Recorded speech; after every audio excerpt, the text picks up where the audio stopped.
پرندے، جانور اور حشرات الارض بھی نظم و ضبط کا خیال رکھتے ہیں۔ حشرات الارض یعنی زمین کے کیڑے مکوڑے۔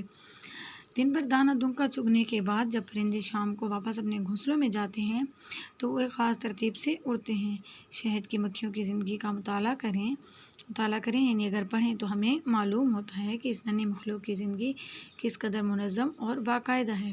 یعنی ننھی مخلوق، اس چھوٹی مخلوق کی زندگی میں ہر ایک چیز کا ایک نظام ہے، منظم یعنی انتظام کے ساتھ، جس کا کوئی خاص نظام ہو۔ چیونٹی اگرچہ کمزور مخلوق ہے مگر کبھی آپ نے اسے چلتے دیکھا ہے؟ کیا مجال جو کوئی قطار کے خلاف ورزی کرتی نظر آئے۔ خلاف ورزی توڑنا، قطار لائن کو، مجال، جرأت یا پھر طاقت، یعنی چیونٹیوں کو اگر ہم دیکھیں تو وہ ایک لائن میں چلتی ہیں۔ اونٹوں کو صحرا میں چلتے دیکھیے، ہر اونٹ سیدھی قطار میں دکھائی دے گا۔ ہمارا دین بھی ہمیں نظم و ضبط کا درس دیتا ہے۔ کہ ہمیں ہر کام کو ایک خاص ترتیب سے اور مقررہ اوقات میں کرنا چاہیے۔ مقررہ اوقات میں نماز پنجگانہ کی ادائیگی، مقررہ اوقات یعنی خاص کیے گئے وقت میں 5 وقت کی نماز کو ادا کرنا، ادائیگی نظم و ضبط کی عمدہ مثال ہے۔ عمدہ یعنی بہترین مثال ہے۔ ایک امام کی قیادت میں، قیادت نگرانی میں سب کا ایک ساتھ رکوع و سجود کرنا، سجود سجدے کی جمع ہے، حسن ترتیب کا اعلیٰ نمونہ پیش کرتا ہے۔ رمضان کے مقدس مہینے میں روزے رکھنا، سحر سے لے کر افطار تک کچھ نہ کھانا پینا بھی ہمیں نظم و ضبط کا پیغام دیتا ہے۔ حج کا فریضہ بھی خاص ایام میں انجام پاتا ہے۔ ایام یوم کی جمع ہے جس کا مطلب ہے دن۔ مختلف ممالک سے تعلق رکھنے والے لاکھوں مسلمانوں کا ایک ہی لباس میں ہونا ہمیں نظم و ضبط کا احساس دلاتا ہے۔ یعنی یہ جو پورا نظام کائنات ہے اس کی ہر ایک چیز، اور اس کے علاوہ ہمارے جو دینی عبادات ہیں ان سے بھی ہمیں نظم و ضبط کا سبق ملتا ہے۔ نبی کریم صلی اللہ علیہ وآلہ وسلم نظم و ضبط کو بہت اہمیت دیتے تھے۔ آپ صلی اللہ علیہ وآلہ وسلم جب نماز کے لیے کھڑے ہوتے تو سب سے پہلے صفیں سیدھی کرواتے۔ آپ صلی اللہ علیہ وآلہ وسلم فرماتے، صفیں سیدھی کرو، صفیں ٹیڑھی مت بناؤ ورنہ اللہ تعالیٰ تمہارے دلوں کو ٹیڑھا کر دے گا۔ یعنی اس حدیث مبارکہ سے ہمیں نظم و ضبط کی اہمیت کا پتہ چلتا ہے۔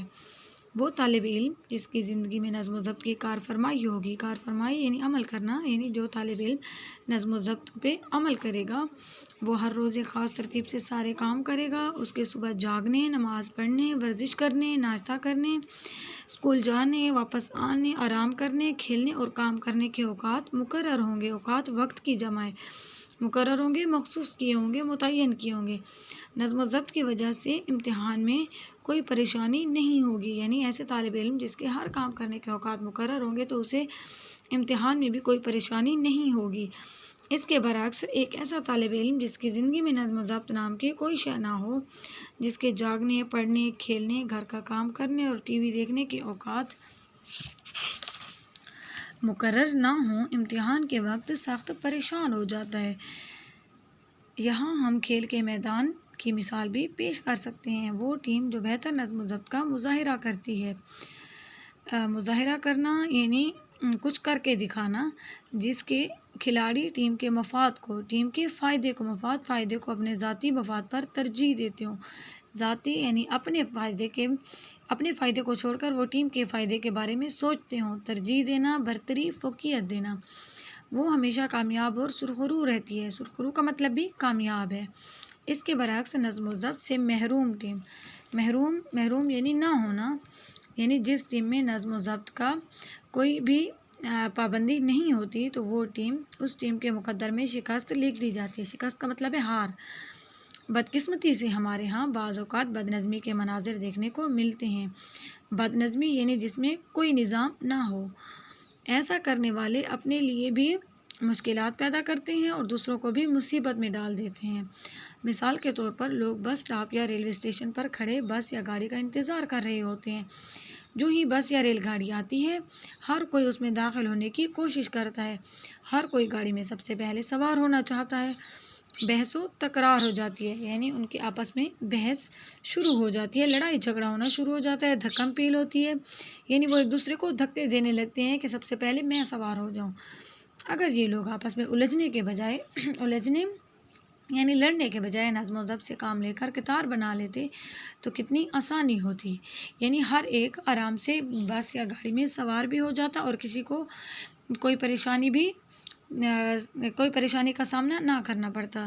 دنیا کے عظیم لوگوں کی زندگی کا جائزہ لے تو ہمیں معلوم ہوگا کہ ان عظیم ہستیوں نے نظم و ضبط کو سختی سے اپنائے رکھا۔ نظم و ضبط کی اس پابندی کے باعث انہیں کامیابیاں ملیں، باعث وجہ سے، یعنی انہوں نے نظم و ضبط پہ سختی سے عمل کیا تبھی انہیں کامیابیاں ملیں اور آج تک دنیا ان کا پھر نام لے رہی ہے۔ ہمارے عظیم قائد محمد علی جناح رحمۃ اللہ علیہ کی زندگی نظم و ترتیب کی بہترین مثال ہے۔ آپ نے اپنے ایک فرمان میں اتحاد اور ایمان کے ساتھ، جس اتحاد یعنی اتفاق اور ایمان یعنی عقیدہ، اتحاد اور ایمان کے ساتھ جس تیسری بات پر زور دیا ہے وہ یہی نظم و ضبط ہے۔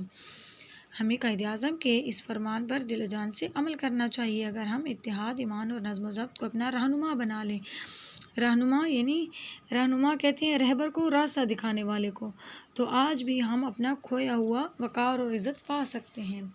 وقار اور عزت، وقار کا مطلب بھی عزت ہی ہے، یعنی جو پہلے مسلمانوں کو عزت اور وقار حاصل تھا تو وہ اب دوبارہ حاصل کر سکتے ہیں اگر ہم ان 3 چیزوں پر عمل کر لیں۔ اتحاد یعنی ہم متفق ہو جائیں اور ہمارا عقیدہ سب کا مضبوط ہو، ایک ہو، اور ہم نظم و ضبط کی پابندی کریں۔ تو یاد رکھیے، اگر ہم خود کو کامیاب انسان دیکھنا چاہتے ہیں اور اپنے پیارے وطن پاکستان کو ترقی کے راستے پر گامزن دیکھنے کی خواہش رکھتے ہیں، گامزن یعنی تیزی سے اس راستے پر جاتا ہوا دیکھنا چاہتے ہیں، تو ہمیں ہر حال میں قانون کی عملداری کو یقینی بنانا ہوگا۔